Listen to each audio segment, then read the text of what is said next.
Welcome to today's Clash of Clans video. We're going to be showing you the best siege machine and giving you lots of tips and tricks for how to use it and what value you can get in different situations.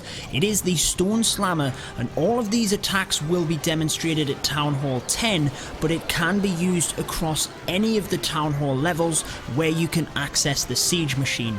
Let's get into it.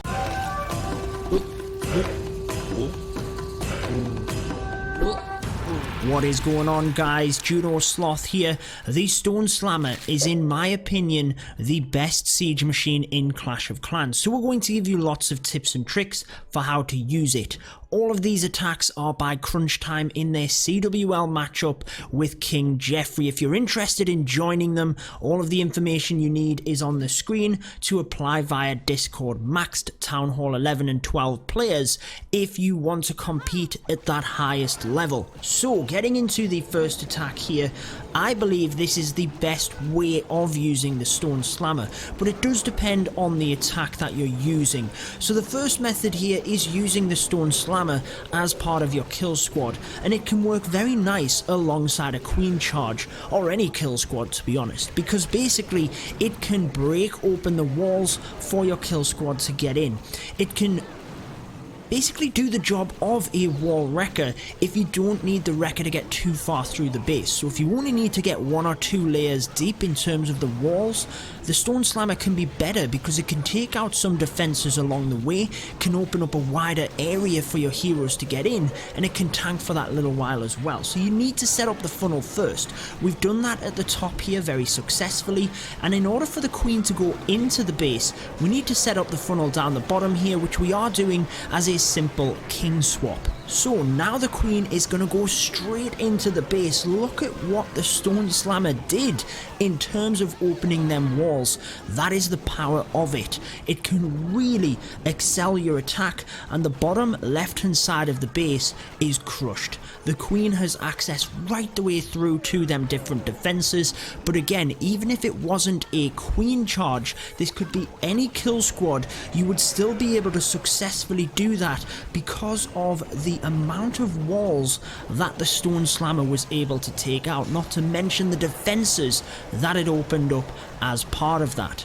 Now, in terms of your ground attacks, yes, that is probably going to be the main way of using it, but you will see towards the end of the video we do have another method with the Stone Slammer as part of a ground attack. Obviously we'll show you that when we get to it, but it's very easy to merge the Stone Slammer in with air attacks because it's an air-based siege machine. So you do have a couple of other options when it comes to air attacks, but for ground attacks, and like I said, even air attacks, I think the best way of using it is to open up them initial walls for your kill squad. Now again, it depends how deep you want to get with your kill squad. If you're trying to get right into the center of the base, more than just a couple of layers of walls, you might have to use the wall wrecker, because the Stone Slammer, yes, it will open up them walls effectively, but because it targets defenses, the chances, unless the base was set up perfectly for it, mind, chances of you getting further in would be more difficult. So, moving on to the next method of the Stone Slammer. A lot of you guys have been seeing dragons coming back into the meta. Obviously with the bat spell it works incredibly well, but the dragons can always work against the right base, and as you can see on this one, we do have 2 multi-inferno towers. Now with the meta, that being to try and defend the bat spells and the Lavaloon, because you can't defend everything with every base. We couldn't use bat spells in this war actually, but to try and defend the Lavaloon, you will see multis a lot. Now we were able to use the lightning spell to take out 2 of the air defense over on the left hand side of the base here. Now you might think that's a lot of spells in order to use, but to get 2 air defense down, the dragons are pretty powerful. You don't really need that much in the way of spells, so all we're going to do is come from this entire left hand side. We are attacking into a sweeper initially, but then we use the rage and the heal to get through that, and then that is when the dragons can continue to push. So here is the Stone Slammer option. You can see this compartment over to the right hand side of the screen.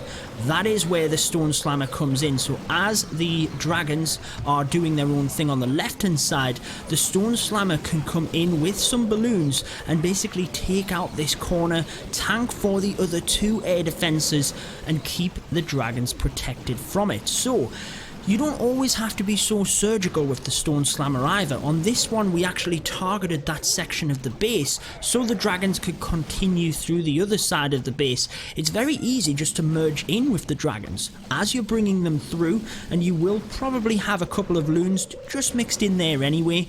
The balloons, because they target defenses and the dragons target anything, can get ahead of the dragons in a lot of situations and set off some of the black air bombs. Clearly, you don't want your 20 troop capacity dragon getting hit by one of them if you can have a 5 troop capacity loon taking one of them out. So you can just merge the Stone Slammer in, but very good base identification on this one in order to see that we could take out that section of the base and keep the dragons away from the air defense. And it basically brings it back to a basic level there, doesn't it? It take out the dangerous defenses from the dragons and that of the air defense, and you're set. They took out the rest of the base. He made it look so easy. Right, getting into the next one. You did see the Queen charge as part of the kill squad, opening that up. You can actually use the Stone Slammer sacrificially. It's still a kill squad. In essence, the Stone Slammer is coming in to carve out an area of the base and get some key objectives. So takes out a couple of defenses at the top, able to drop Valkyries out of it, and then down goes the enemy Queen, the enemy CC, and obviously a couple of defenses at the top of the base there. Just a simple swap of the CC's troops to take out a section of the base, help with pathing. Get rid of the Queen and the CC. That is massive in terms of value, and we can then just use the heroes sacrificially at either side of the base. So again, we did a simple king swap over on this side of the base and carved out some of the buildings down there, and the Queen is used over on the back end of the base, able to get a wizard tower, strip off a couple of these other defenses, and just help the Hog Riders move through. So as they come from the north of the base, again you can see exactly where they'll go. They'll just be transferred straight down through the base here. A lot of giant bombs going off, but we haven't had to commit many spells. It's very similar to the Electron method, where you use the clone spells in order to get massive value. You then have huge amounts of troops, where in this one, we've just used 2 small kill squads. We now have huge amounts of spell value, so it kind of just depends on what you're doing with your kill squad and trying to get the most value out of the least amount of troops you can put in, if that makes sense. So then the main bulk of the attack, we still had a lot of Hog Riders to be fair, but even if we didn't, we had all of the spells to compensate, and again, just a beautiful way of breaking apart that base, seeing what the Stone Slammer could get in terms of the right hand side, and there you go. That's another method for you, similar to the battle blimp. Just send it in as a sacrificial siege machine. So we've shown you coming in with the Queen charge, opening up walls, bringing it in alongside the dragons as part of a kind of surgical attack, if you will, taking out an area of the base, and then we showed you there as a sacrificial method, just bringing it in to take out some of the buildings. Here we have another Lavaloon attack. Now again, it's quite easy with the Lalo to not only use as part of the kill squad, but merge into the Lavaloon attack as well. And that's what you'll see from this one. And what you'll also see is just how strong it can be if you protect the siege machine and let the Stone Slammer actually survive till the end of the raid. So the Queen charge comes in here. We've already set the funnel on the left hand side of the base, as you can see. That means that the Queen is going to come down this side of the base. And we do have the wall breakers. The only thing you need to take note of for this attack is the multi-inferno. It looks like it's within range of the wall breakers. So there you go, guys. The free spell comes in, and a beautiful rage spell not only helps to encompass the Queen queen as she comes in range of the CC and the enemy queen, also timed very nicely with them wall breakers to get maximum value. So we actually got that little bit further into the base, and it just means that the queen gets access to this expo as well to get that area of the base down. Obviously the king is used on that right hand side of the base to kind of take that out, and that's pretty good value from your queen charge. Now we can start the Lavaloon section, and here we go. The stone slammer is coming in. We're trying to target that multi-inferno first. So yes, we're coming into the sweeper as such, but once we've taken out this right hand side where the multi is, we can then basically get behind the sweeper and we don't have to worry about it. So the stone slammer does a great job in getting that multi down and then continues to come around the base. Now the stone slammer does a heck of a lot of damage, guys, and it's well protected here. It's going to be able to just move through the base very slowly, but here's the beautiful part about it. Look at the back end here in terms of these wizard towers. We still have the siege machine able to come through and drop off them fresh troops when it's ready.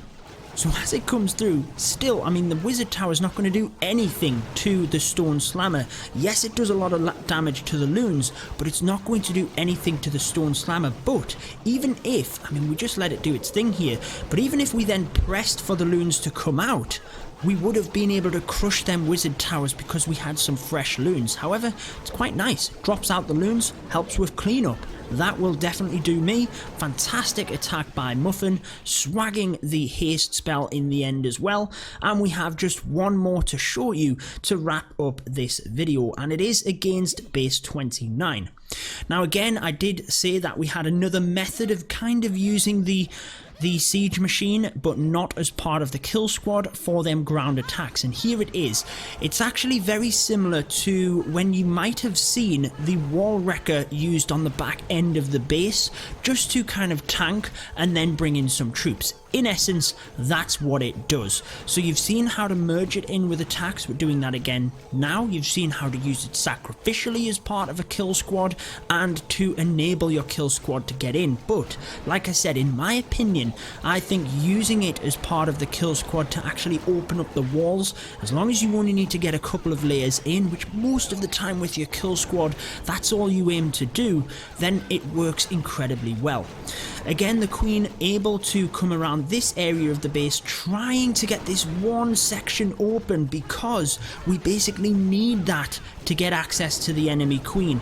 Even if we don't get a couple of layers in, we have to get that queen at this point, and as you can see, we can indeed do that. So more wall breakers come in to try and open up this compartment here as well. See if we can take down the expo, the air defense, and also we'd probably just be in reach of the multi-inferno there as well. But as you can see from the north of the base, the hog riders now come in to directly target the single inferno, and we'll zoom out just a touch because now you can see the stone slammer already coming in. So we've got one pack of hogs up here kind of at the north of the base, merged in with more to the west, and the stone slammer over on this side of the base as well, able to take out a couple of defenses along the way before dropping off more hog riders. So there you are, guys, you can use it to tank some defenses and then drop off more of the troops. And not only tank, like I said, it's although the wall wrecker does actually take out the defenses if you target it correctly, the stone slammer targets them, so it'll actually go to them, and it works incredibly well. So that wraps it up for this one pretty much, guys. Be sure to leave any other tips for the stone slammer down in the comments. Again, it all depends on the base as to whether the wall wrecker or the battle blimp will be better. If you're going for a bow witch and you want to get right the way through the base, the wall wrecker will actually be better than the stone slammer. Likewise, if you want to just get quickly deep into the base, drop off some valks or do the cloned loons or anything like that, the blimp will be your option. It's easier to target with it, targeting the town halls, but in generic terms, I believe the stone slammer is the best. If you've enjoyed this one, be sure to leave a like and subscribe using the button next to me. But until next time, peace out.